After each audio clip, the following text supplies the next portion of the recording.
I'm Zephaniah, Benjamin Zephaniah's wife. I'm here in Brunel University in Benjamin Zephaniah Square, who is just newly named. And Benjamin did here for 13 years, and he was so proud to be here. And he was chair of the poetry performance. And today we are doing Benjamin Zephaniah Day to celebrate Benjamin's life and rhyme and his work. Because here we are doing some poetry. In that time, people are still perform their poetry, and we just did Tai Chi performance. A lot of people get along to experience the moment, the time, and now we can hear the background. The African drumming is rolling, and we got the Benjamin's book, The Sailing by the Side. We got a vegan food. People can really try it. So it's a beautiful day, and sunny. I know Benjamin got a sun. I really experienced it hot like Jamaica. It's really hot. Thank you. I'm Michael Rosen in the Benjamin Zephaniah Square, celebrating and remembering the late great Benjamin Zephaniah on this Benjamin Zephaniah Day. And listen, you can hear the drums for Benjamin. Benjamin was a great poet who could speak with wisdom, with anger, with compassion, with irony, and he could do it in ways that could speak to anybody and everybody who wanted to hear. And he did. He went all over the world, he went all over this country, and he went to many different kinds of places, little audiences, huge audiences, on TV, on film, beautiful videos. It was all his, he could do it. So here's the poem I wrote the moment I heard that Benjamin had gone. And I wrote this, and I wanted to sort of have Benjamin's voice in it, even though I'm not Benjamin.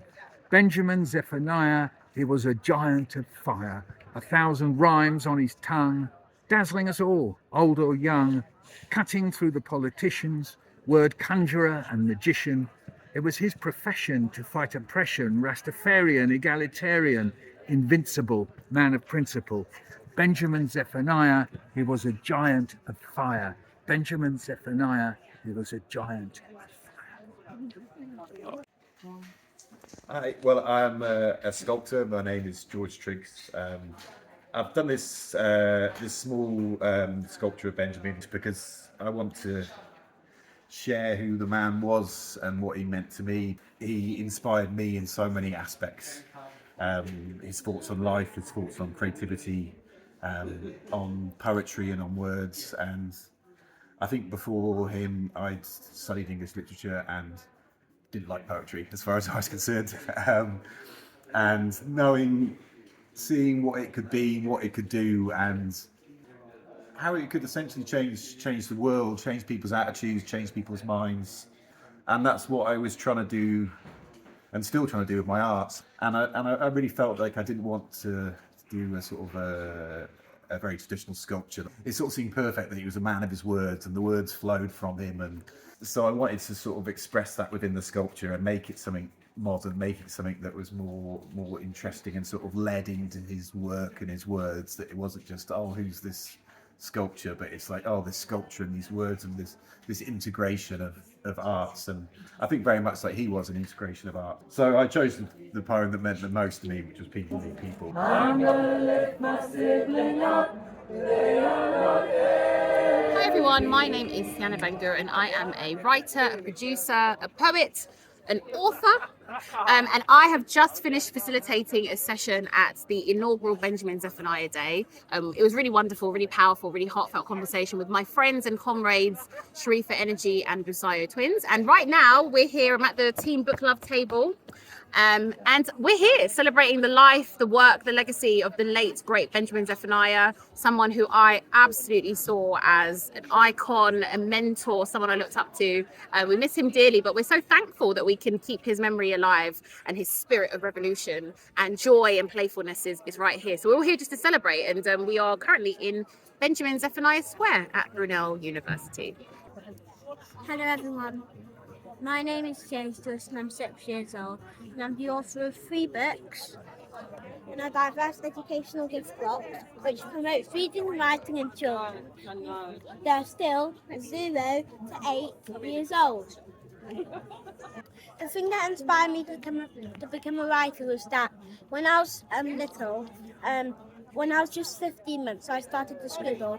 Then when I was 2, I knew my alphabet off by heart with no one helping me. Then when I was 3, when I went out, I just saw stuff. Then I thought that I could just get a piece of paper when we come back home, then I could write it. So write about my feelings. And then at 4, I wrote my first 2 stories.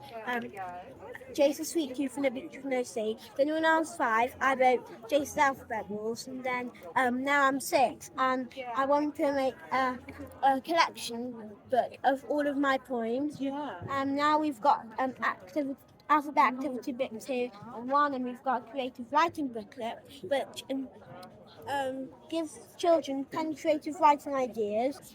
I'd like to write more books. I'd like to inspire more children to read and write. And I would like to make more of these so that they can read and write their books like me. Hello, I'm Robert Owen Torto. I'm here at Benjamin Zephaniah Day. As a writer of children's books, it's only natural I come and support Benjamin Zephaniah Day, his endeavors into writing, his poetry, everything he did for children. What I do is I write Black British history, specifically characters who have made a significant contribution to Black British history. Benjamin Zephaniah being one of those. I'm writing a story on him. In my series, I intend to write 100 books, and I'm up to number 5 as we stand. So look out for my books when they do come out. But for now, we're here to support Benjamin Zephaniah Day. If you don't know, get to know, and I'm sure there are going to be many, many more. We're here at Brunel University. It's a beautiful day, sun's out, people are out, everyone's dressed in their finest. I'm here with my penny farthing because it has to be done. And yeah, we're here to show the love. Thank you.